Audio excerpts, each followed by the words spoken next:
Hello dear aspirant, welcome to all of you in our channel study with Alok. देखिए छात्रों, आज हम लोग जो बात करने चल रहे हैं वो यूजीसी एनटीए नेट दिसंबर बैच के लिए न्यू बैच स्टार्ट होने जा रहा है आज से ही। इसके बारे में और क्या क्या चीज़ें इसमें हम लोग क्या प्रोवाइड आपको करेंगे और कौन सी चीज़ें रहेंगी, किस तरीके से अपने टारगेट को फोकस करेंगे, उनके सब के बारे में आज हम लोग पूरा का पूरा पार्ट इसको डिस्कस करने वाले हैं। देखिए, एक चीज तो ये जो दिसंबर बैच है एनटीए नेट का, इसका एग्जामिनेशन भी ये मान के चलिए कि मोस्ट प्रोबेबली जो रेगुलेशन इनको सही करना है एनटीए नेट, तो ऐसा मान के चला जाता है कि ये दिसंबर, पहले दिसंबर में हो जाता था, लास्ट दिसंबर में एग्जामिनेशन हो जाता था, लेकिन हम ये मान के चल रहे हैं कि दिसंबर टू जनवरी, यानी दिसंबर से जनवरी के मध्य में ये किसी भी सूरत में एग्जामिनेशन इनको कराना है। ठीक है, ये तो पहला ये टारगेट ये हो गया कि इनको। और दूसरी चीज है कि जब इनको रेगुलेट करना है तो ये पहले से ही अपना निकाल देंगे। ठीक है, और इसको कंप्लीट कराएंगे।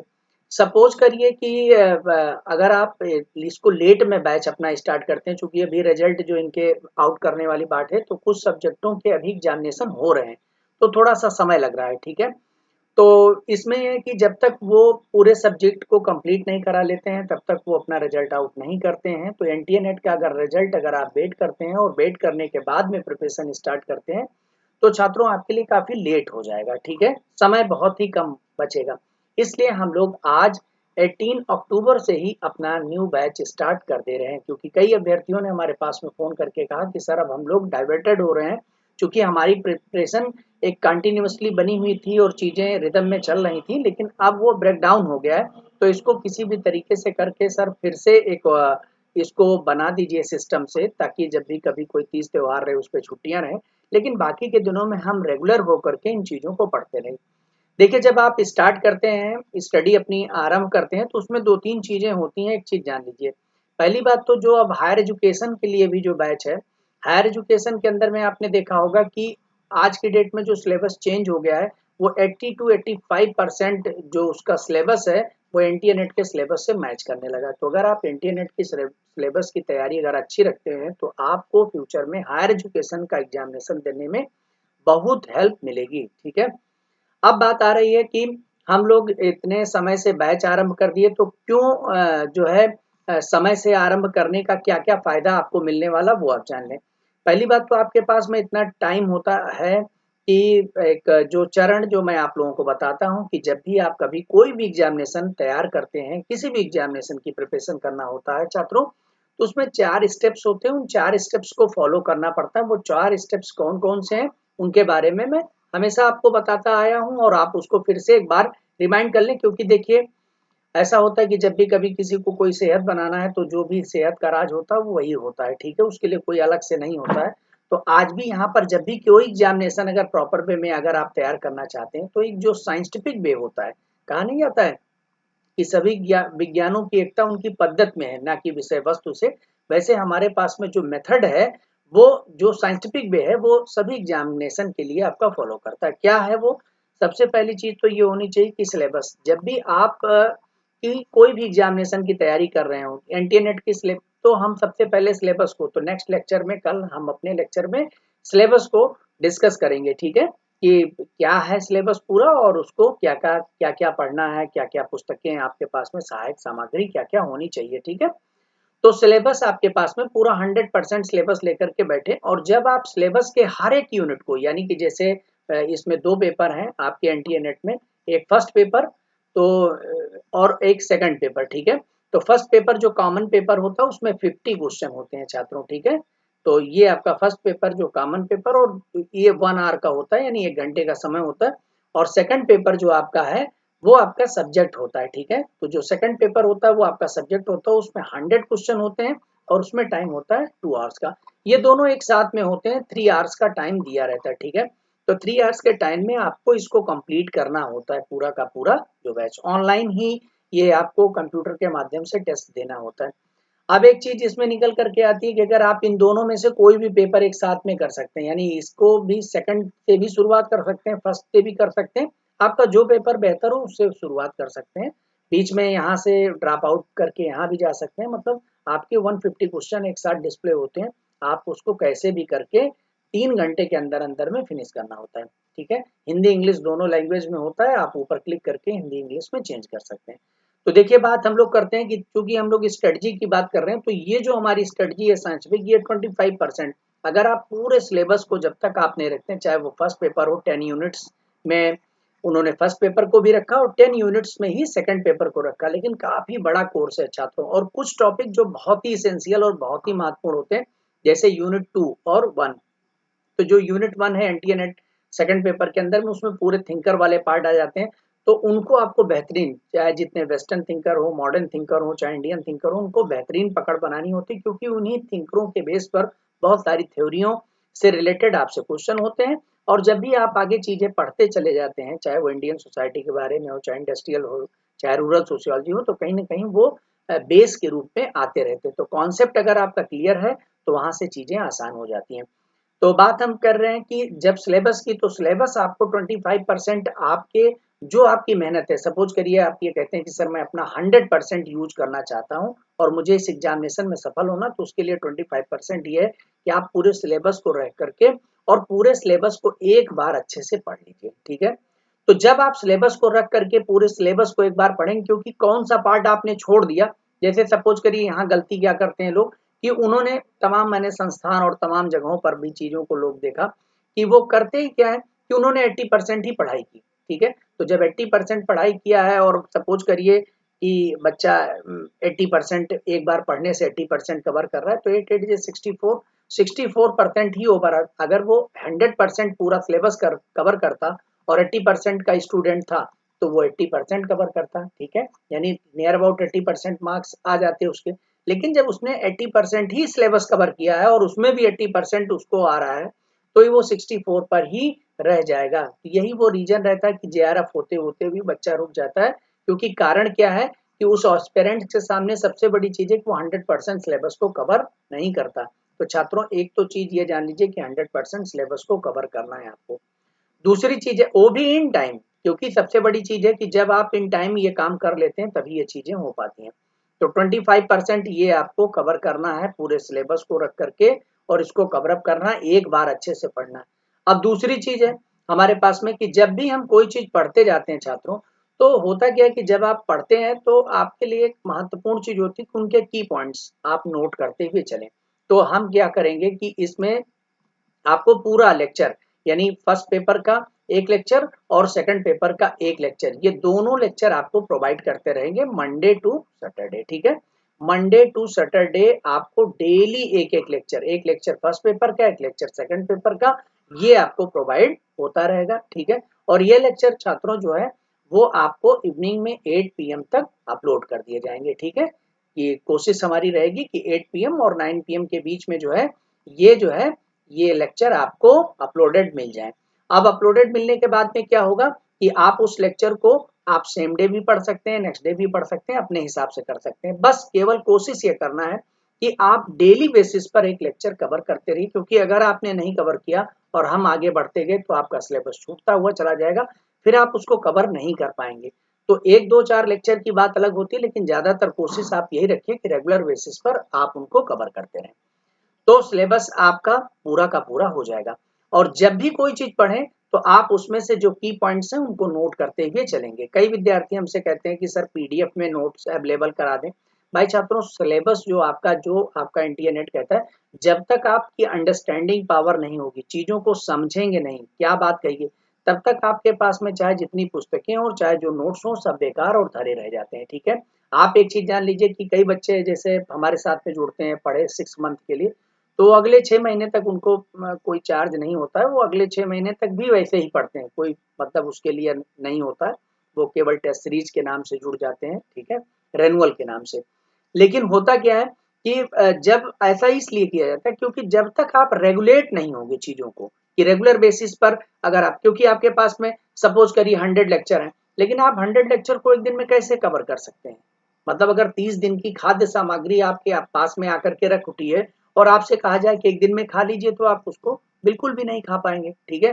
तो सबसे बड़ी चीज यहाँ पर आपके पास में यही है छात्रों कि आपको रेगुलर बेसिस पे धीरे धीरे करके चीजों को करना और साथ ही साथ में कवर करते हुए और कुमुलेटिव फॉर्म में चलना है, यानी कि जितना जैसे 1 वीक के अंदर में मैंने मान लीजिए 1 वीक स्टार्ट हुआ, 1 वीक में जितना पढ़ाया, ठीक है, उसका एक टेस्ट करा दिया, वही सेम फॉर्मेट पे कि 100 क्वेश्चन इसके और 50 उसके।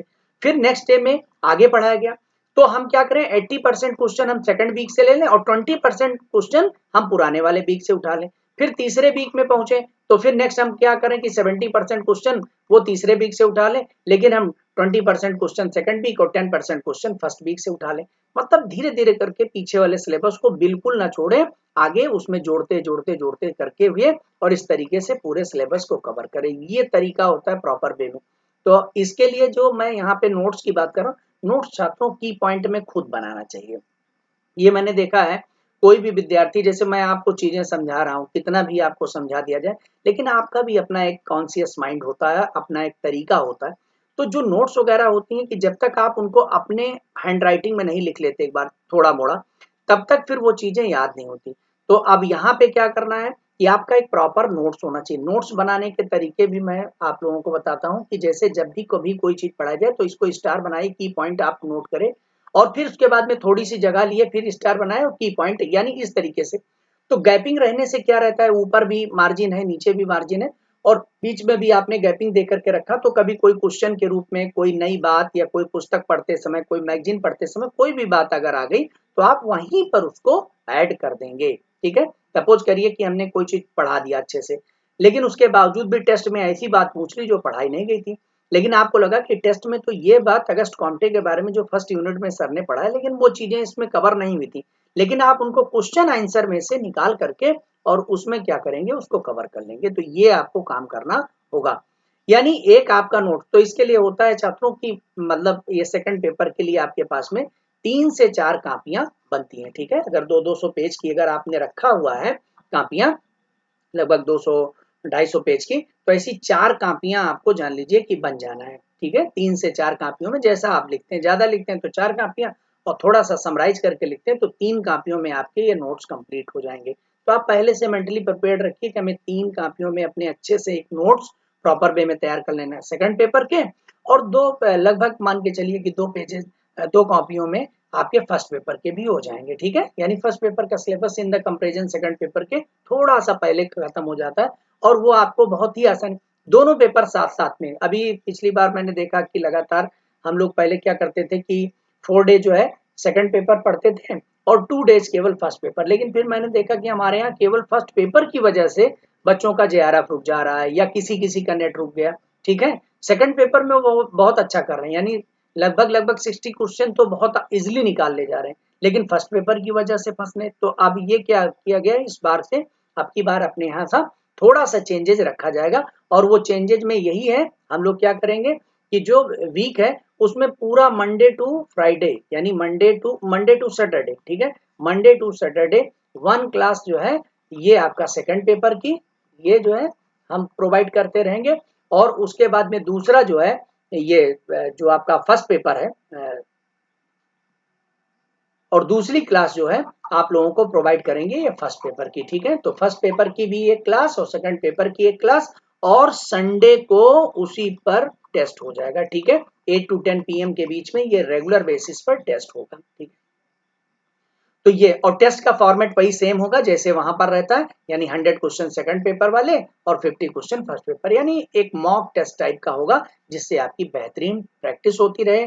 टेस्ट होने के बाद उसकी आंसर की जारी होगी, फिर आपके मेरिट लिस्ट बनेंगे, क्योंकि ऑल ओवर इंडिया, कम से कम नॉर्थ इंडिया के अंदर में जितने भी अभ्यर्थी हैं सब अपने पास में टॉप स्टूडेंट जितने हैं जुड़े हैं, चाहे वो बीएचयू के हों, चाहे वो राजस्थान यूनिवर्सिटी के हों, हिमाचल यूनिवर्सिटी के हों, झारखंड बिहार से हो गए, यूपी के अंदर में जितने भी विश्वविद्यालय, यहाँ सब से, लखनऊ, ठीक है, कानपुर, इन सब विश्वविद्यालयों से लोग जुड़े हुए हैं। सभी मतलब जो भी रिसर्च स्कॉलर हैं या जो भी अच्छे एस्पिरेंट्स हैं, तो वो सब जुड़े हुए, तो उनके बीच में आपको एक हेल्दी कंपटीशन मिलता है कि हमारी पोजीशन कहाँ पे चल रही। तो इसलिए आपको एक आइडिया भी लग जाता है कि नहीं, हम किस दिशा में चल रहे हैं, अभी हम कहाँ तक पहुंचे हैं, ये भी पता चल। तो मंडे टू सैटरडे यानी आपकी क्लासेस, संडे को टेस्ट, इसको हम लोग रेगुलर क्यों रेगुलर करते हैं, बीच में कोई गैपिंग नहीं करते, क्योंकि कारण ये है कि आपका एग्जामिनेशन, आप मान के चलिए कि अभी अक्टूबर है, अक्टूबर नवंबर दिसंबर जनवरी, यानी हम मान के चलते हैं कि 3 to 4 मंथ केवल आपके पास में है। ठीक है, तो 3 से 4 महीने के अंदर में आपको इसको कवर करना रहता है। छात्रों कभी कभी कुछ बच्चों के मन में आ जाता है कि सर सपोज करिए एग्जामिनेशन किसी कारणवश, जैसे इस बार आपने देखा कि एक एक महीने दो दो महीने गैप हो गया और उसके बाद में हो पाया, जून का टेस्ट जा करके इधर सितंबर में हो रहा है, तो सर अगर ऐसी स्थिति बन गई कि हमारे पास में 2 महीने 3 महीने आगे बढ़ गया तो हम क्या करेंगे? भैया आप अपना सिलेबस पूरा फिनिश करेंगे, उसके बाद में टेस्ट को ऐसे कंटिन्यू रखेंगे टिल एग्जामिनेशन तक, अपने एग्जामिनेशन जब तक आपका एग्जामिनेशन नहीं, क्योंकि देखिए आपके पास में किताब रहे, कॉपी रहे, सब कुछ रहे, नोट्स रहे, लेकिन जब एग्जामिनेशन आप तैयारी नहीं कर रहे हैं तो क्या मतलब है? ठीक है, तो जब तक एग्जामिनेशन है, जब तक आपको पढ़ना है, धुआंधार लग करके पढ़ना है। ठीक है, तो आपका जब तक एग्जामिनेशन नहीं हो जाता है, यानी हम ये नहीं कह रहे हैं कि दिसंबर जनवरी में, हो सकता है आपका एग्जामिनेशन मार्च में चला जाए, या ऐसा भी हो सकता है कि नेक्स्ट जून में चला जाए। तो जब तक एग्जामिनेशन नहीं हो जाएगा तब तक ये लेक्चर्स उस पर अवेलेबल रहेंगे, तब तक आपको टेस्ट हम भले सिलेबस खत्म हो जाए आपके पास में टेस्ट चलते रहेंगे। ठीक है, आप रिवाइज भी कर सकते हैं, कभी भी कोई भी लेक्चर पढ़ सकते हैं जो भी आपको इम्पोर्टेंट लगे, यानी लेक्चर्स अपलोड कर दिए जाते हैं। ये समस्या समाप्त हो जाती है कि आप कहीं चले गए और बहुत महत्वपूर्ण लेक्चर आपका छूट गया। ठीक है, या आपके यहाँ इंटरनेट की प्रॉब्लम हो गई, कोई दिक्कत आ गई, लेक्चर ऐसे ही जैसे हम आपको समझा रहे हैं पूरी बातें आप कर सकते हैं, और इसी तरीके से आप उसको कवर करेंगे, आप उसको बाद में भी कवर कर सकते हैं। लेक्चर अपलोड होने के मान लीजिए 2 घंटे बाद भी आप करते हैं तो इजीली कर पाएंगे।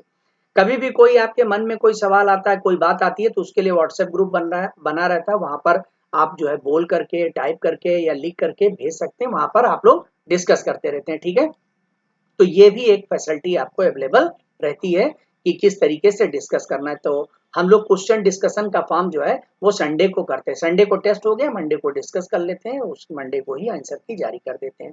ठीक है, तो ये आपका पार्ट हो गया। तो आप अभी देखिए सिलेबस पूरा कवर करेंगे, सिलेबस से रिलेटेड जो पुस्तकें हैं, जो पार्ट हैं, यानी उनको कभी कभी कई बार विद्यार्थी कहता है कि सर क्या हमें अलग से भी पुस्तकें वगैरह खरीदें? देखिए हम लोग खुद ही जो मार्केट के अंदर में अच्छी पुस्तकें हैं उन सभी पुस्तकों का कलेक्शन कर करके और अच्छे फॉर्मेट में आपको चीजें उपलब्ध कराते हैं। आपको जरूरत है तो आप भी पुस्तक ले लें, उसको पढ़ते रहें, कोई दिक्कत नहीं। लेकिन अगर आपके पास में इतना टाइम नहीं हो पा रहा है, आप फैमिली को भी देख रहे हैं, कहीं जॉब कर रहे हैं, क्योंकि बहुत सारे स्टूडेंट हमारे साथ में ऐसे जुड़े होते हैं, फैमिली वाले हैं, तो उनके पास में या बच्चे हैं, छोटे बच्चे हैं, तो उनको बस केवल इतना है कि अगर जितनी चीजें लिखा और पढ़ा दी जाए, अगर उतना तैयार है छात्रों, तो मतलब बहुत एनफ होता है, उतना कवर कर पाना ही आपके लिए बहुत बड़ी बात है। ठीक है, उतना कवर कर पाना, क्योंकि बहुत सारे अभ्यर्थी हमारे साथ में पढ़े हुए हैं, तो उनको ये खुद पता चलता है कि सर जितना आपने पढ़ा दिया उतना अगर हमारा कवर हो जाए, उतनी चीजें अगर आ जाए तो हमको कोई रोक नहीं पाएगा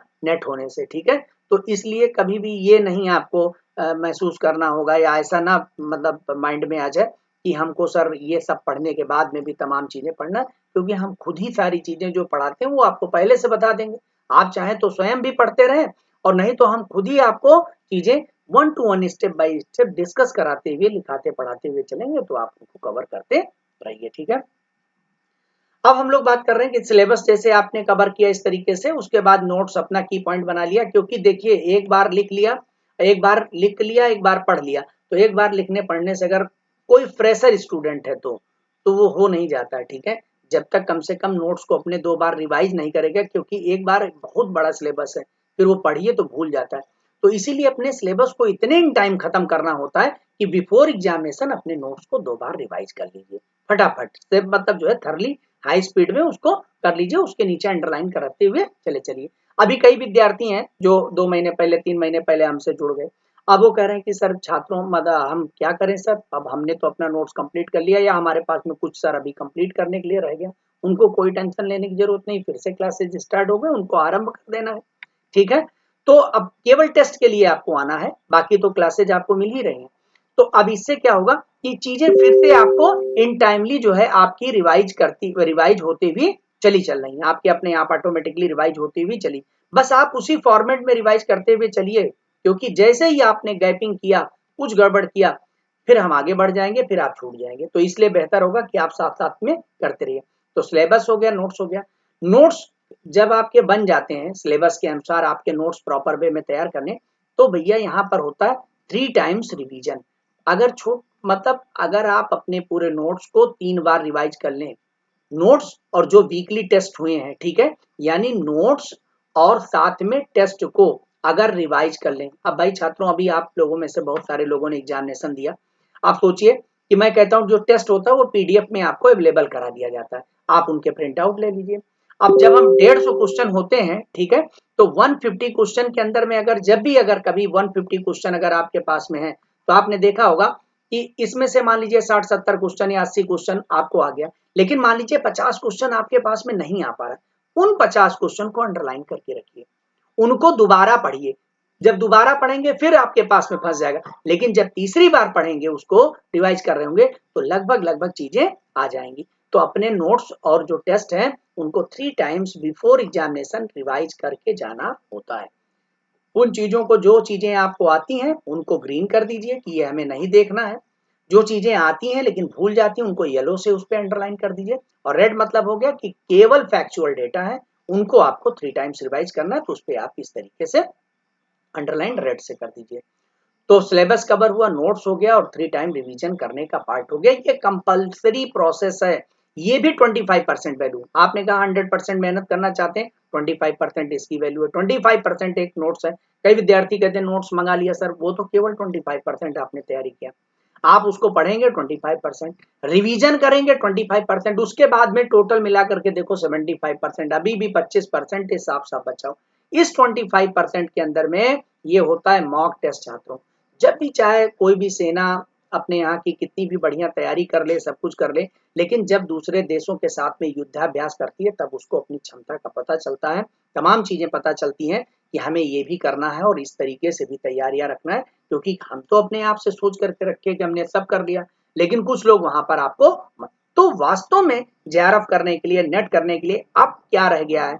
और ऑल ओवर इंडिया जब हम डिस्कस कर रहे हैं, कंपटीशन कर रहे हैं, तो वहां पर पता चल रहा है कि अभी हमारे ऐसे पेपरों में ऐसी पोजीशन आ रही है, ऐसे पेपर के अंदर में हमारे पास में इतने मार्क्स आ रहे हैं, तो अभी हमको इतने और मार्क्स की जरूरत है।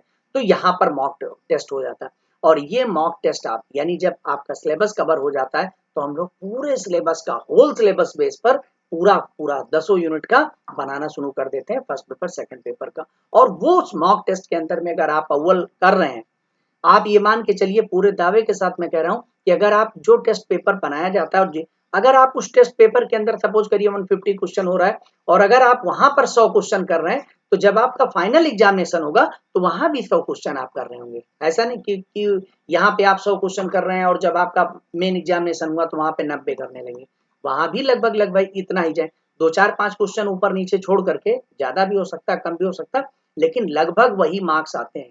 ठीक है, तो इसका मतलब हो गया कि आप अपने आप को जस्टिफाई कर सकते हैं, पहले से ही जान सकते हैं कि हमारी क्या पोजीशन है, इस बार सिलेक्शन की क्या उम्मीदवारी बन रही है। ठीक है, इनको थे। तो ये तो हो गया छात्रों पूरा का पूरा स्ट्रेटजी हम लोगों का कि किस तरीके से आपको क्या क्या करना है।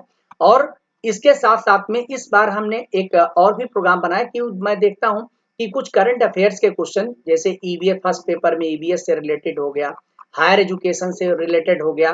ठीक है, तो ये कुछ क्वेश्चन जो करंट अफेयर्स बेस पर, या कंप्यूटर का कोई हो गया, टेक्नोलॉजी बेस पर कोई क्वेश्चन हो गया, ये जो क्या है, ये नई चीजें जो आने लगती हैं, अब इनको हम इस बार क्या करेंगे कि एवरी सैटरडे हम क्या करेंगे, एक एक दो पेज का जो भी मतलब इंपॉर्टेंट है उस वीक के अंदर में, जो भी हाईलाइटेड चीजें हैं, ठीक है, उनको न्यूज़पेपर से निकाल करके और आपके पास में क्या करेंगे, पीडीएफ फॉर्मेट में भेज दिया करेंगे। तो उससे क्या है कि जो 5 से 7 क्वेश्चन लगभग मान के चलिए कि आता है, 50 क्वेश्चन के अंदर में 5 से 7 क्वेश्चन जो करंट अफेयर बेस और इस तरीके से चीजें आती हैं, वो आपके कवर हो जाएंगे। ठीक है, तो उनको भी हम लोग साथ साथ में उसको पीडीएफ में ही भेज दिया करेंगे, आप उसको पढ़ लीजिएगा या प्रिंट आउट करके रख लीजिएगा और अंडरलाइन करके ऐसे चलते रहिएगा। ठीक है, तो ये काम हो जाएगा। तो टोटल मिला करके आपको सब चीजें समझ में आ गई कि आपको डेली बेसिस पे 2 लेक्चर्स मंडे टू सैटरडे मिलना है, संडे को टेस्ट होना है, पूरा सिलेबस कवर करना है। ठीक है, दोनों पेपर कवर करना है और इस तरीके से इस पूरे प्रोग्राम को स्टार्ट करना है। तो आज से ही छात्रों बस क्या क्या करना है, देखो, मन के हारे हार और मन के जीते जीत, शुरुआत करिए और इस पे लगने के लिए अब सबसे बड़ा, देखिए, बहुत सारे अभ्यर्थियों को मैंने देखा है कि वो शुरुआत कर देते हैं, चीजें आती हैं, लेकिन वो बीच में उनके सामने इतनी बड़ी समस्याएं, कुछ भी ठीक है, एक बार समस्या हो गई आपके जीवन में, लेकिन बार बार तो नहीं रहती है। 6 महीने के लिए आपकी जिंदगी इधर उधर डिस्टर्बेंस हो गई, कोई बात हो गई, लेकिन ये हमेशा नहीं रहती। इसलिए छात्रों, एक बार फिर से पूरे मनोयोग के साथ में, क्योंकि जीवन में सिर्फ एक बार ही अगर सफल हो गए ना, तो लाइफ टाइम के लिए आपके पास में ये चीजें हो जाएंगी। ठीक है, आप you are qualified for the assistant professor, ये लिख करके अगर आपके आ गया, नेट की अगर आपको डिग्री मिल गई, एक सर्टिफिकेट मिल गया कि आप क्वालिफाई कर गए, तो बहुत बड़ी बात है। इसलिए अगर मान लीजिए 6 महीने 3 महीने आपके इधर उधर हो गए, 2-4 नंबर से क्वेश्चन कम रह गए, या कहीं कोई दिक्कत थी, हेल्थ इशू हो गया या कोई भी पैम, तो आप उसको छोड़ करके फिर से एक नए सिरे से जो अभियान शुरू हुआ, क्योंकि जीवन में फिर यही है कि बार बार अगर गिरते हुए फिर उठना, बार बार गिरते हुए फिर उठना, फिर एक ना एक दिन आप निकल जरूर जाते हैं। तो विश्वास के साथ में और पूरे कमिटमेंट के साथ आप हमारे साथ में आरंभ करिए। डेली बेसिस पर आज जो ये चीजें बताया हूँ, इनको फोकस करिए, इनको मेंटली प्रिपेयर्ड होइए। कई अभ्यर्थी कहते हैं कि सर आप बताते हैं तो सामने चीजें हम सुन लेते हैं, लेकिन फिर हम उसको कंप्लीट नहीं कर पाते। आप हमारे पास में पर्सनल रिपोर्टिंग भी भेज सकते हैं, ठीक है, कि आज सर मैंने ये लेक्चर कंप्लीट कर लिया, मैंने ये कंप्लीट कर लिया। तो दोनों को साथ साथ में लेते हुए चलिए। और जिन विद्यार्थियों ने अपने काम कंप्लीट कर लिया, उनको तो ये है कि वो उनके पास में जो नोट्स प्रिपेयर करके रखें, उस नोट्स के साथ में लेक्चर्स को रिवाइज करते हुए चले चले। क्योंकि देखिए सबसे बड़ी चीज है माइंड में सेटअप। भाई किताबों के अंदर में, नोट्स के अंदर में बहुत कुछ मैटर रखा रहे, लेकिन आपके दिमाग में कितनी चीजें चल रही ये बहुत ज्यादा मायने रखता है। तो आप उस नोट्स के साथ में लेक्चर को रिवाइज करिए, और जो संडे को टेस्ट होने वाला है उस टेस्ट के अंदर में बेहतर परफॉर्मेंस दीजिए, ठीक है। यही वो तरीका है जिससे आप बेहतर आप अपने आप को कर पाएंगे। तो ठीक है छात्रों, ये सब सारी चीजें हो गई। बाकी जो डिटेल है, जिस भी अभ्यर्थी को कोई भी जानकारी इससे संबंधित लेना है कि सर हम किस तरीके से इसमें जुड़ सकते हैं, इस अभियान के अंदर में कैसे हमको क्या करना, ये समस्त जानकारियां आप लोगों को आप 7565955583 इस कांटेक्ट नंबर पर व्हाट्सएप कर दें, ठीक है। आपको डेमो क्लासेस और जो भी पीडीएफ नोट्स वगैरह जो भी चीजें हैं, मतलब सब कुछ इसी पे डिटेल भेज दिया जाएगा। आप उनको देखिए, उनको समझिए, और कभी कोई दिक्कत हो तो आप इस नंबर पे बात भी कर सकते हैं कि सर हमको इस तरीके से, ठीक है। और इसको प्रोग्राम बना करके स्टार्ट करिए, क्योंकि अभी रिजल्ट आता है। जब भी रिजल्ट आता है तो आपने देखा होगा छात्रों, ये ईश्वर की कृपा है और हमारे विद्यार्थियों की मेहनत है कि हमारे साथ में और लगातार, जैसे अभी ये बैच हो गया, अभी चीजें एग्जामिनेशन हो गई, तो बहुत सारे मतलब 90% अभ्यर्थी एकदम बंद कर देते काम, सर अब जब एग्जामिनेशन या कुछ फॉर्म वार्म हो तो शुरू करें। 10% ये था कि वो धीरे धीरे अपना पढ़ रहे थे, वो परेशान थे कि सर क्या होगा, हमारा लेक्चर कैसे होगा। लेकिन इन 90% में से बहुत सारे अभ्यर्थियों ने, कम से कम हमारे पास में 20-25 अभ्यर्थियों ने डायरेक्टली फोन करके कहा कि सर आप स्टार्ट कर दीजिए, नहीं तो हम लोगों का लेट होगा। और ऐसे में क्या रहता है कि हम रेगुलेट रहते हैं, तो हमें रेगुलर होना ये सबसे बड़ा, क्योंकि किसी भी परीक्षा के अंदर में रेगुलरिटी बहुत मायने रखती है, रेगुलरिटी बहुत मायने रखती है। अब आप सोचिए कि किसी के पास में कंटेंट वगैरह की कोई कमी नहीं होती छात्रों। आज के इस ऑनलाइन की दुनिया में अगर देखा जाए, या किताबों की दुनिया में, सारी कंटेंट की नहीं, सबसे बड़ा प्रश्न होता है हम रेगुलर कैसे रह पाते हैं लोगों के बीच में एक ऐसे एनवायरनमेंट। तो जब आप हमारे साथ में व्हाट्सएप ग्रुप पे आते हैं, उस पर सभी लोग अपना डिस्कस कर रहे हैं, मेहनत कर रहे हैं, चीजें 1-to-1 करके लेक्चर्स आ रहे हैं, ठीक है, टेलीग्राम पर आपके पास में लेक्चर आ, तो ये जो चीजें होती हैं वो कहीं ना कहीं आपको एक रेगुलर बनाने का काम करती हैं। और वही जो रेगुलेट कर आप हो जाते हैं, वो कहीं ना कहीं आपको रिजल्ट दे देता है, ठीक है। तो आप उनको फॉलो करिए और उनको मेहनत करिए हमारे साथ में लग करके। निश्चित रूप से जब भी रिजल्ट आता है तो देखते हैं तकरीबन 15-20 स्टूडेंट जो है हमेशा नेट क्वालिफाई कर जाते हैं। अभी आप हायर एजुकेशन के अंदर में कम से कम अपने यहाँ से 15 विद्यार्थियों के आसपास में संख्या जो है क्वालिफाई किए। ऐसे पीजीटी के अंदर में 40-45 विद्यार्थी क्वालिफाई किए थे, अंतिम रूप से 15 विद्यार्थी पीजीटी में हुए। तो ऐसे जब भी रिजल्ट आता है छात्रों, कहीं ना कहीं कुछ ना कुछ लोग जरूर आते हैं, ठीक है। क्योंकि जो डेडिकेटेड है, जो लगे हैं, ये भी जान लीजिए कि कौन आते हैं। ऐसा नहीं है कि जो आया तुरंत लगा, तुरंत ऐसा हो गया। जो लगा हुआ कंटिन्यू, जैसे अगर आप इसमें लगे हुए हैं, अभी आपने पढ़ाई किया, फिर से आपने न्यू बैच स्टार्ट हुआ, आप कंटिन्यू कर दिए, जब भी कोई पीजीटी या हायर एजुकेशन, आप ही में से कुछ बच्चे वो क्वालिफाई करेंगे। तो रेगुलर बने रहना, ये सबसे, कोई कितना भी प्रोफेसर ही क्यों ना हो, अगर वो पढ़ाई लिखाई से दूर हो जाता है छात्रों, तो फिर वो धीरे धीरे करके एकदम कट जाता है। तो बेहतर है कि अपने आप को जोड़े रखने के लिए एक रेगुलेट करिए, सिस्टम में जुड़िए, और जुड़ करके अपने आप को बूस्टर करिए, ऑटोमेटिक आपको रिजल्ट मिलना शुरू हो जाएगा। Okay, all the best. हम लोग अब आज से शुरुआत कर दिए, मिशन पर हो गए तो अपने कॉपी वगैरह बना लीजिए, और या जो लोग लिख चुके हैं वो अपने रिवीजन पर आ जाएं और टेस्ट सीरीज, नई टेस्ट सीरीज के साथ में वर्कआउट करें, क्योंकि नई नई चीजें आती रहती हैं तो उनको भी हम लोग अपडेट करते हुए चलेंगे। ऑल द बेस्ट छात्रों।